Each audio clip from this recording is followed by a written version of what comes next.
Hey, welcome to another Concussed Understanding the Invisible Injury. And I've got a special guest. I'll tell you what, I've had the opportunity to talk to him on several occasions.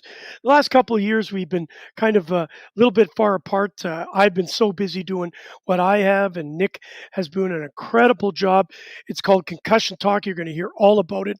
This young man has done an incredible job, not only understanding and helping us deliver the message about concussions and brain injuries. But most importantly, he is a model citizen that can help us know that anything can be done if you believe in it. And he certainly showed that. Nick Mercer is everything. He can do podcasts. He does ebooks. He's done blogs. He has really been able to share his story and allow us to understand the invisible injury, and that being concussions and brain injury. Listen, Nick was severely brain injured in 2003, spent years doing rehab to learn how to talk, walk, how to just do daily living, learning how to speak, among many other things.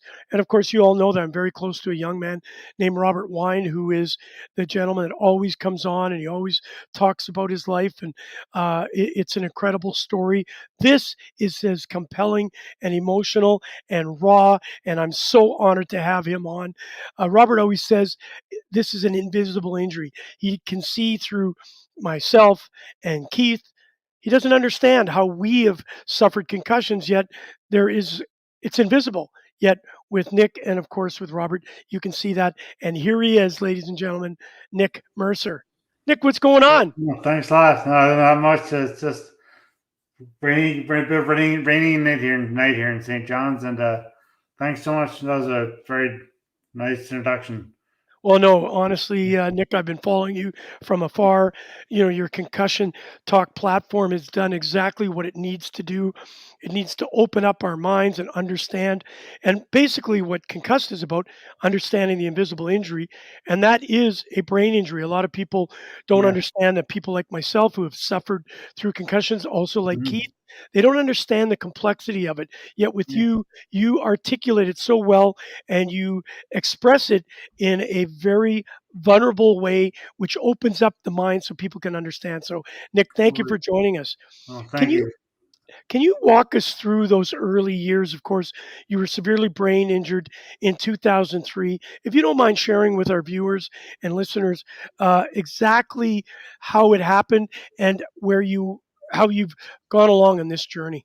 Sure. Well, thanks. Well, and I did my undergrad in Ontario, at Queens, and then I went out to Canada for St. John's for it. Went out to UVic, University of Victoria in BC to do my master's degree there, public administration. It was going well, and I decided I started triathlon because I played water polo for 10 years, 8 years, 8 years it was physically, or 9 years, but anyway, yeah, and I decided to give triathlon a try because after I graduated from university, a friend and I biked across Canada, so I knew I liked biking and cycling, I should say. And then that year when I was in Victoria, it was I figured it was a great spot to do triathlon.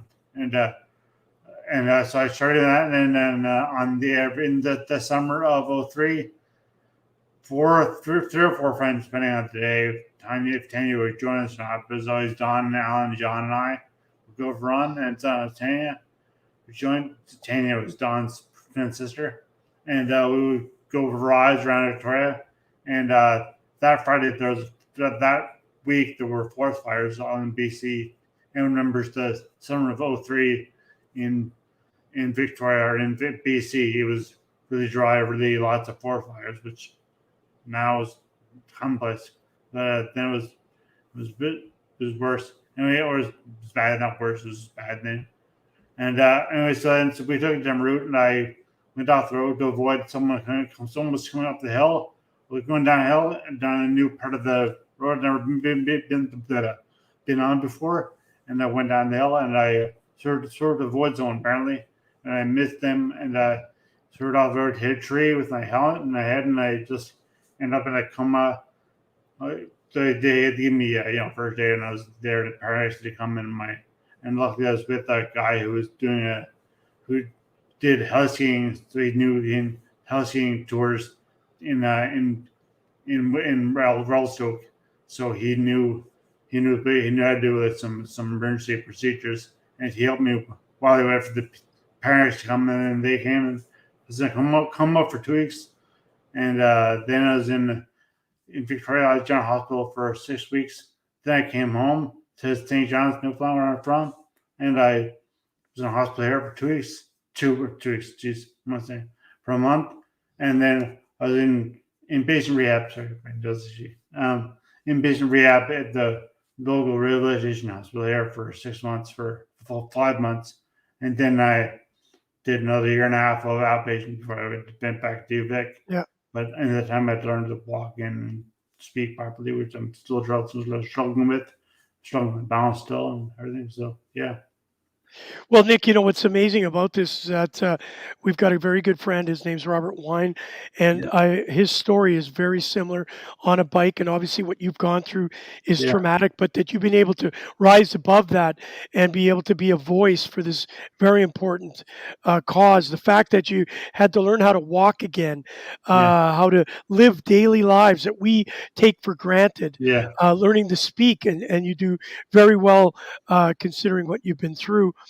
Talk to us about the fact that you started in 2007 to work for 4.5 years in Ottawa and St. John's. What were you doing at that time? Obviously, after rehab and then getting able to go out into the real world again. Talk to us about that experience.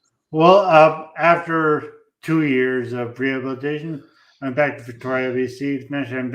Finished my master's of public administration, and I used that to Ottawa and work for Export Development Canada, which I don't know if people here don't seem to know very well, but in Ottawa it's big.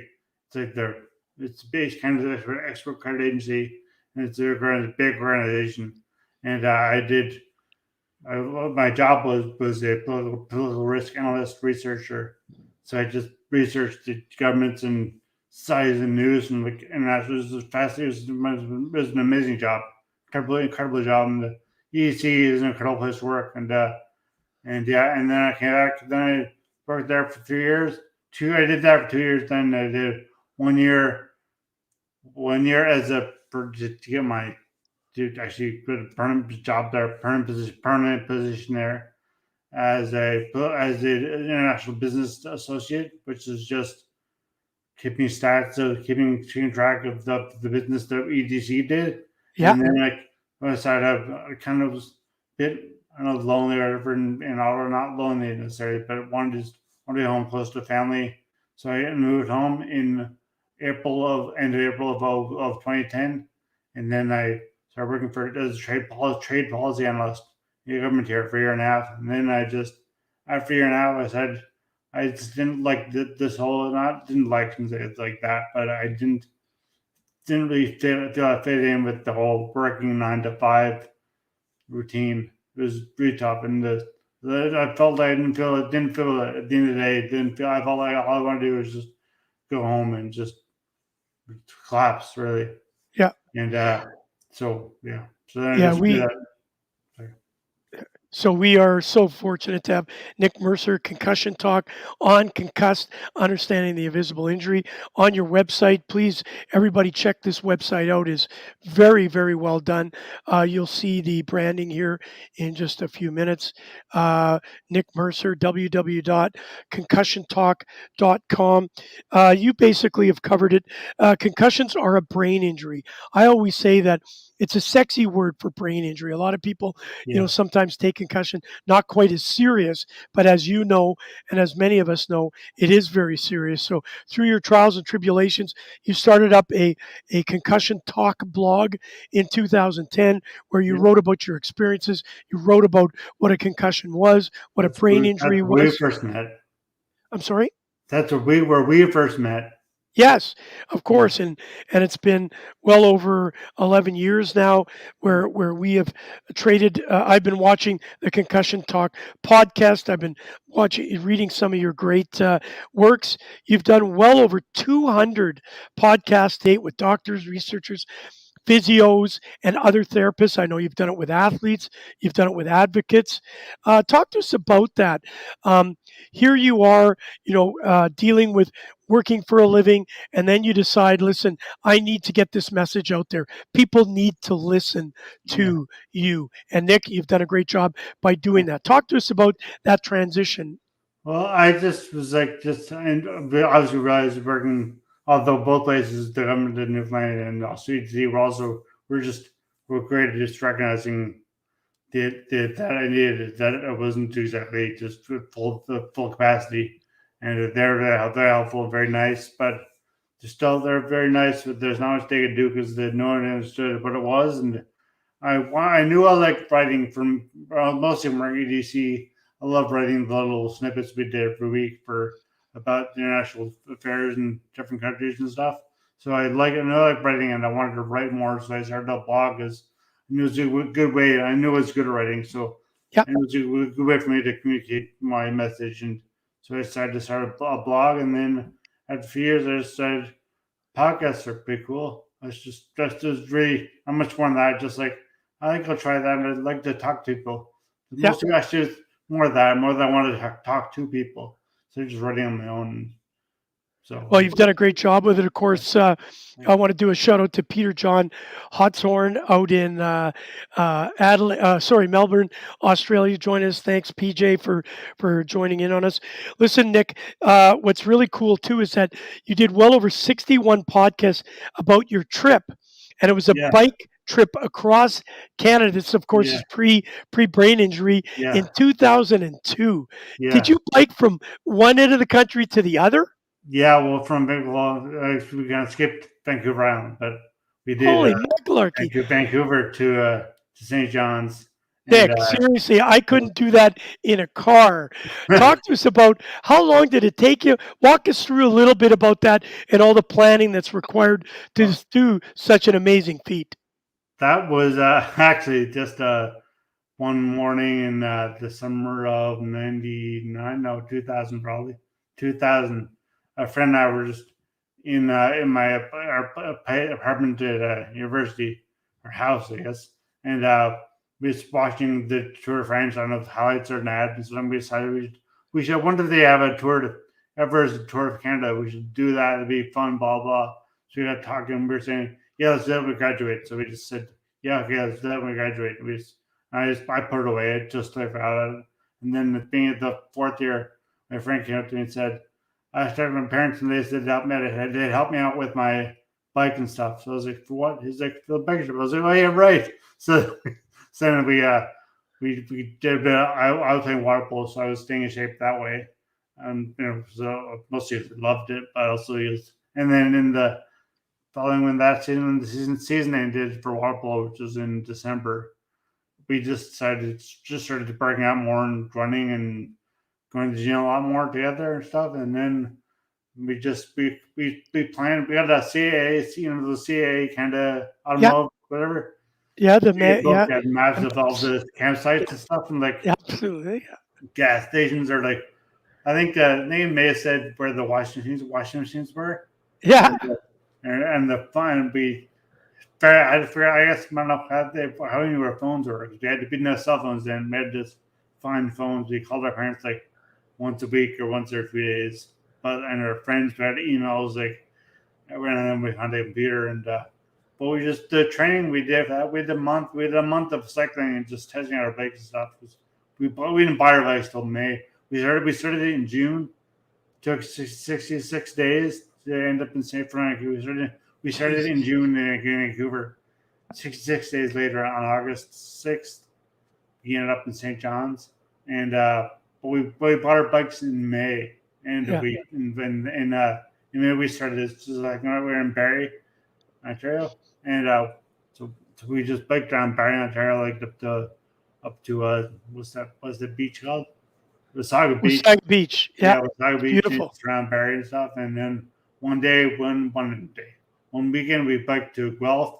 We camped like overnight. We biked 100K one day, and we camped and we biked 10K the next day. It's That's incredible. And So For our listeners from Australia, I have to kind of give them the idea. It's almost an 7 to 8 hour flight from St. John to Vancouver. So 7 hours on a Yeah, plane. if And you you're, did it in 66 days on a bike, yeah, which is absolutely incredible. but If you can look back at those days, let's just give me one. I know there's a heck of a lot of highlights, but is there one where you just said, wow, we're actually doing this? Was it yeah. when you were in Winnipeg? No, no, I think it was more it might have been when I said why we're doing this was probably the at Pearson when we got our bikes lined up ready to fly out to Vancouver. We're going to fly to Vancouver, but by then I advised once you put our bikes down, we're going. But I guess actually maybe well no because I felt we felt like we were both too stubborn really.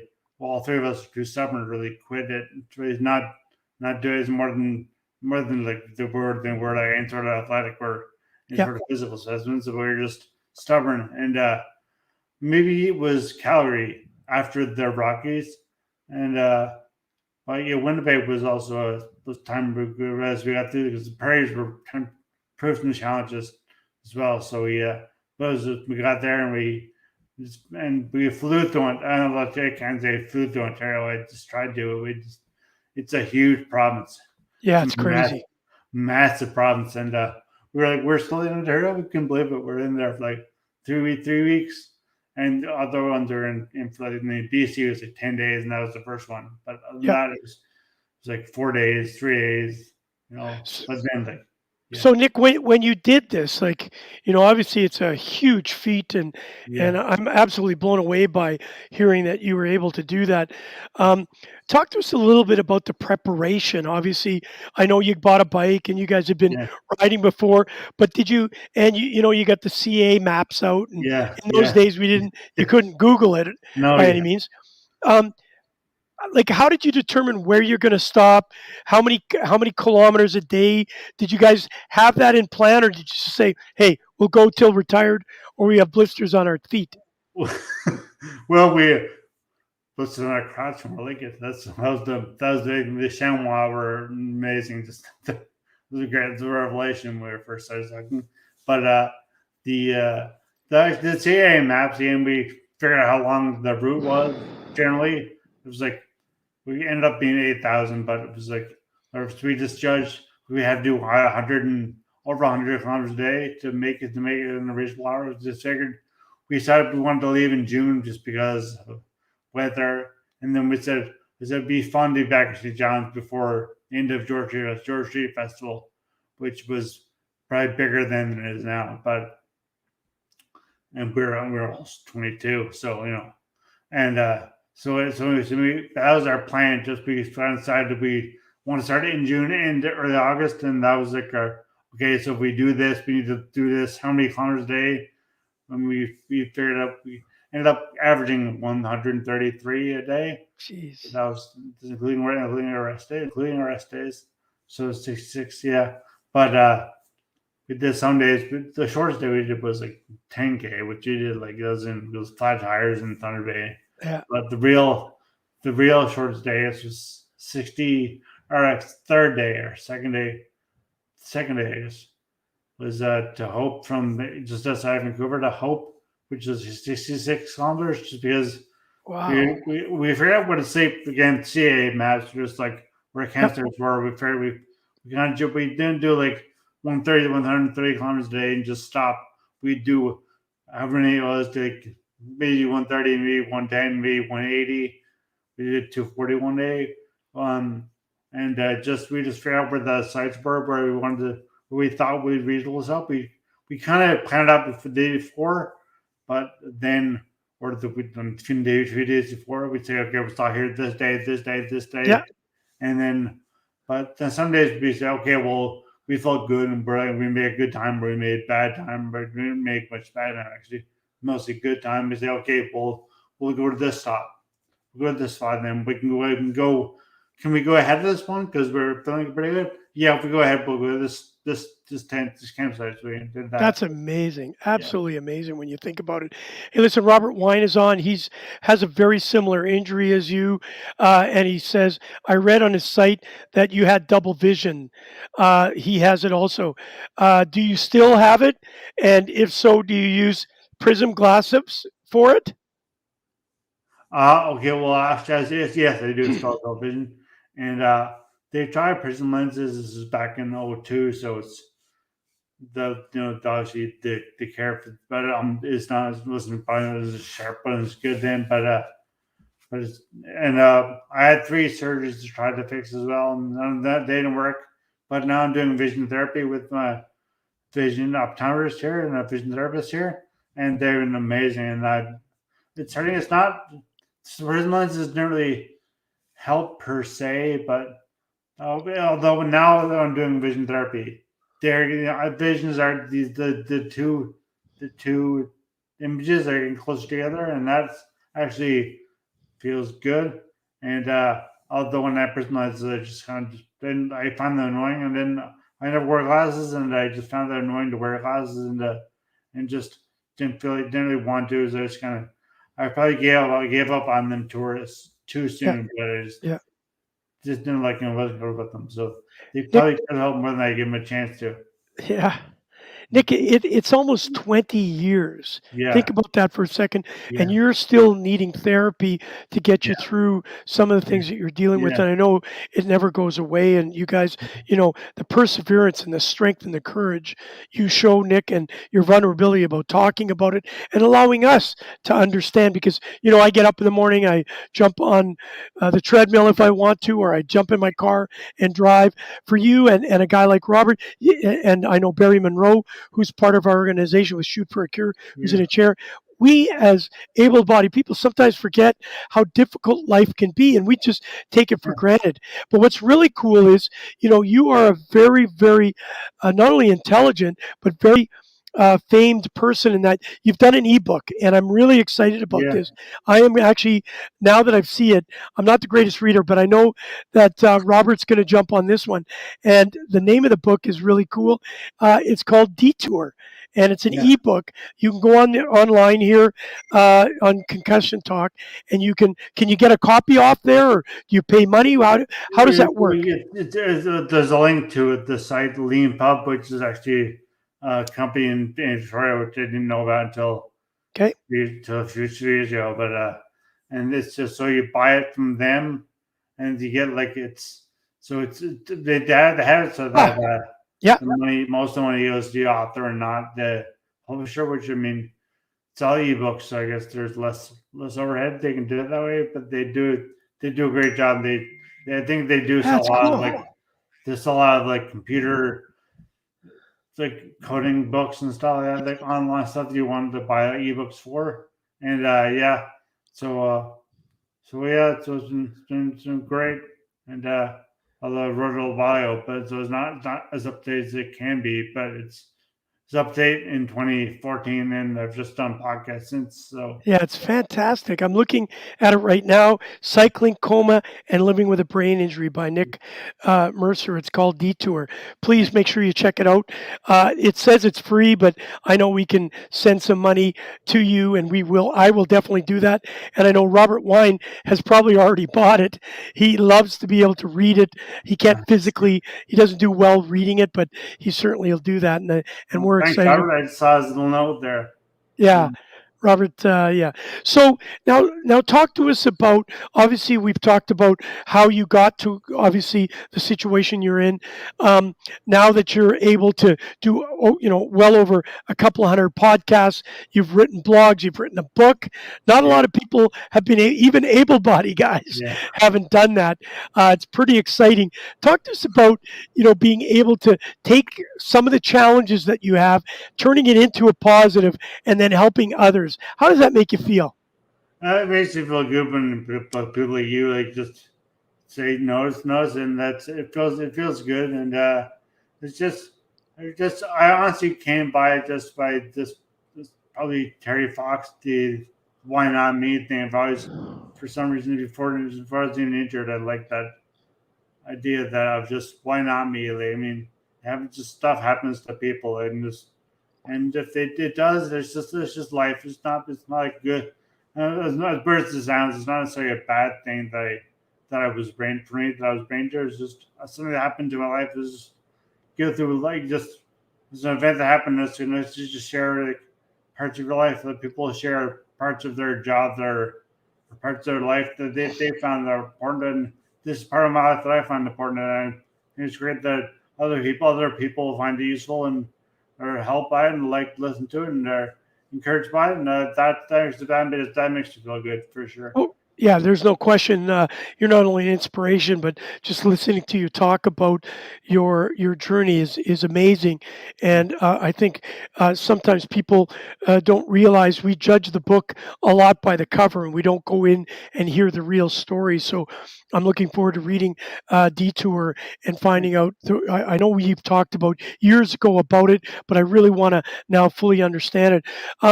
Obviously, with what you do.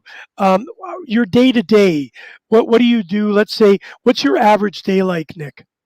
Well, I'm fairly active. I obviously get up and I pay attention to my podcast, my blog, not necessarily social media, but just to make sure that my podcast is out there, and just people are listening to it, and I'm putting it out there, and I also just look for other on social medias. I know don't think it's bad, but it can be good just to find out more stuff about concussions, but people who want to share their stories and about just health professionals who have information to share, and just you learn a lot just from like following the good links, not just any links, like the good solid information. And I do that, and I also that's kind of the crux of what I do every day. But it's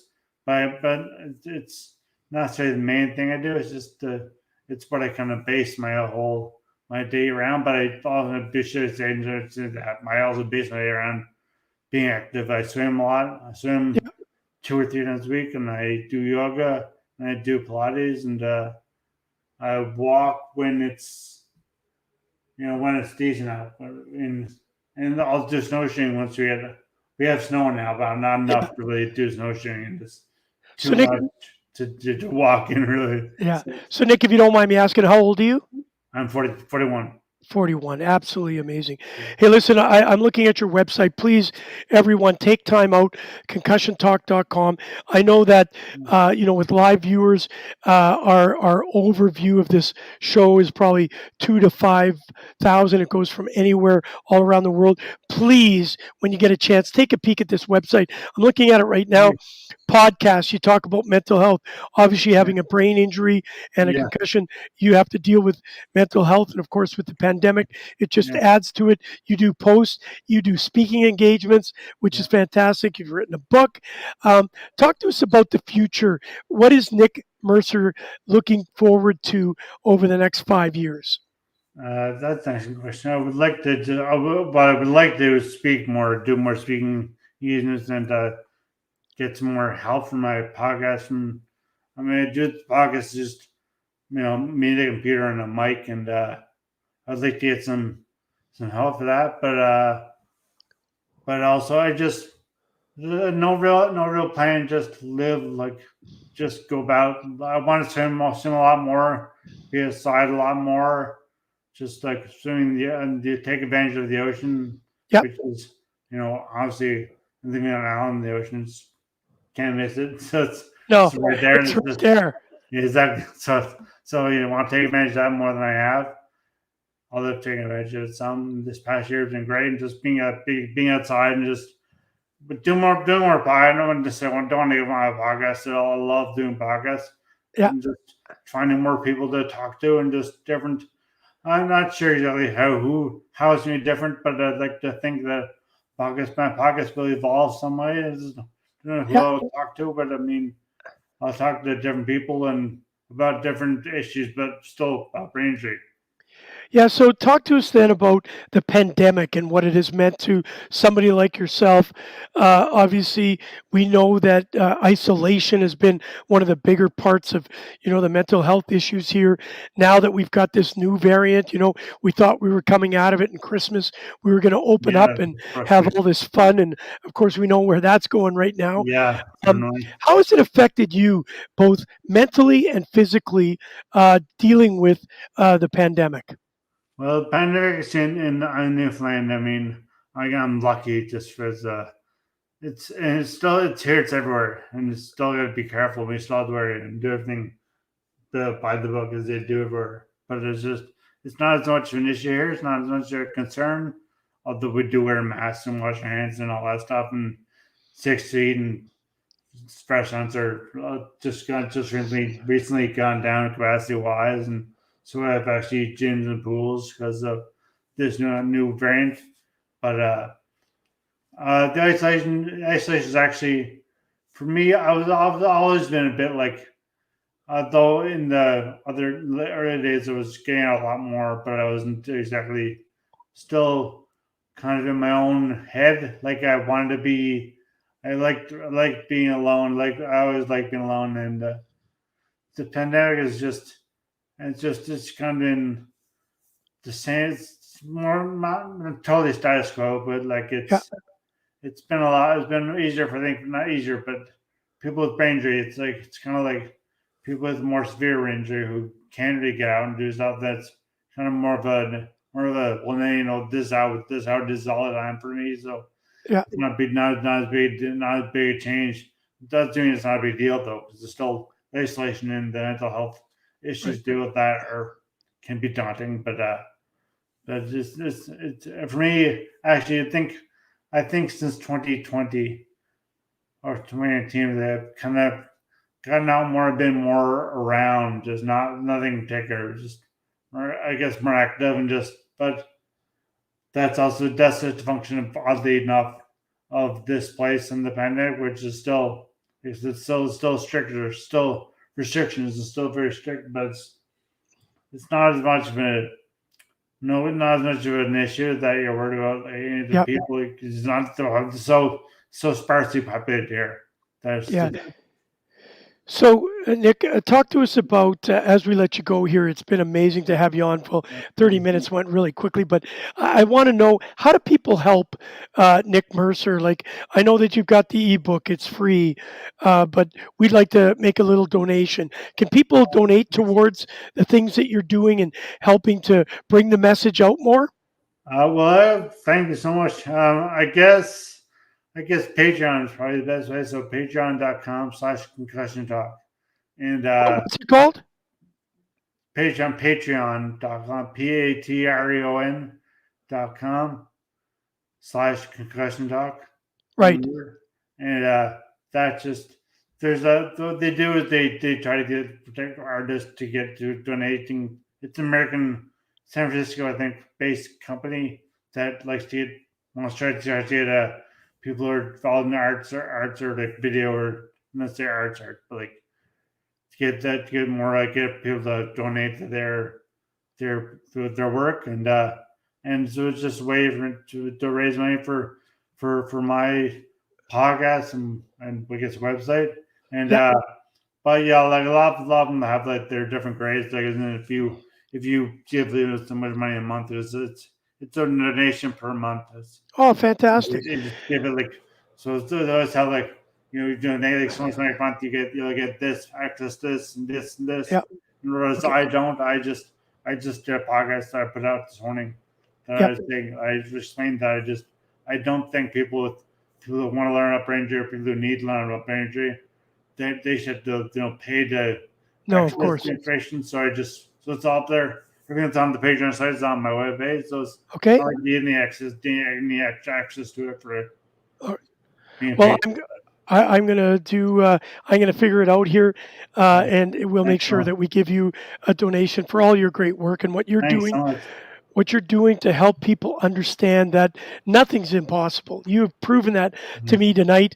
I know we've talked on a couple of occasions, but tonight to listen to you talk, the way you articulate the story, your journey, and what your journey will mean to others that obviously will, people that have challenges just have to wake up to the real world and understand. Sometimes we battle to figure out what restaurant to go eat to or what golf course to go play on. You Yeah, know, you yourself have had challenges to learn how to speak, learn how to walk again, and yeah. that's what really inspires us to Well, thank watch where you came from, where you are to now. Nick, is absolutely incredible. Listen, last thanks so word to much. you. How do we get more people to understand? Understand? Well, it's not too much. Just learning, understanding that just people are all there's everybody. Not saying everybody has an issue. Some people don't. You know, True. but it's just like there's just it's everybody's different. The great real thing is that everybody is different, and don't need to ask why they're different. Just that they're different. If they're different since birth or for difference because Yeah. of injury, then there's just different, and just not to say accept that, or even if not like if you had attitude or they're just be open towards the fact that's a fact, and it's to accept reality, and this that people are different, and whether you like it or not is kind of beside the point, because Yeah. it's a fact of life that Yeah. things are different and things change, and so just kind of I guess it's just really being open minded is what I'm saying, really, to Yeah. be kind of Well, Nick, I can't thank you enough. It's been inspiring to listen to you talk. We will be doing more. I'm going to start posting. We're just finishing off our new concussed. Well, it's actually called Connected, which has the concussed platform with inside it. It's our mental health platform, but it talks. We're actually rewriting the book. I think in 2011, and we're going to make sure that we update and have your story in it, so people can great. find out about Nick Mercer and the great work you do in Concussion Talk. And please, everybody, concussiontalk.com. You have to check it out and make sure you get a copy of Detoured. I'm so still blown away that you in 2002 rode a bike all the way across Canada. My hat goes off to you, Nick. Look forward to talking to you the next couple of weeks, and we'll certainly make sure a donation comes to you. Thank you, Nick. Incredible is all I got to say. Thank you so much. This is amazing. Thank you so much, Gary. No, It's you're been, amazing. it's been an Thank you. incredible experience. See you, buddy. Thanks. Nick Mercer. I'll tell you what, that's truly inspirational. I've had many people in my life, Robert Felfour, who broke his neck in a swimming accident. I lost him a few years ago. He inspired me every single day to understand that you can be more. Whatever's thrown at you, you can change and adapt. And certainly, Robert showed me that. And then, of course, I got to meet Robert Wine, who was part of the Canada Five, where he was. A gentleman made the wrong decision driving a car when he shouldn't to have, and that choice put Robert into a very daunting and very dark space, and he's come out with brilliant colors. And then tonight, listening to Nick talk about it and explain it, how he went from those desperate and dark times to where he is today, and you've heard it right here, how incredible he is. That's what this is about. Concussed. It's a brain injury. Understanding this invisible injury and seeing people like Nick rise above and allow us to understand it, how he has come through it. I'm so honored to have the program. I want to thank Fired Up Network for always being there. This will be broadcast to 180 different podcasts around the world. We've had people from Germany on today. I know for a fact that we've had a couple of people, Sam Trapolino, of course, and PJ from Melbourne, Australia. Thank you for joining us. So don't forget, next Tuesday, check it out. Concussed, Understanding the Invisible Injury. We will make sure you understand. Good night.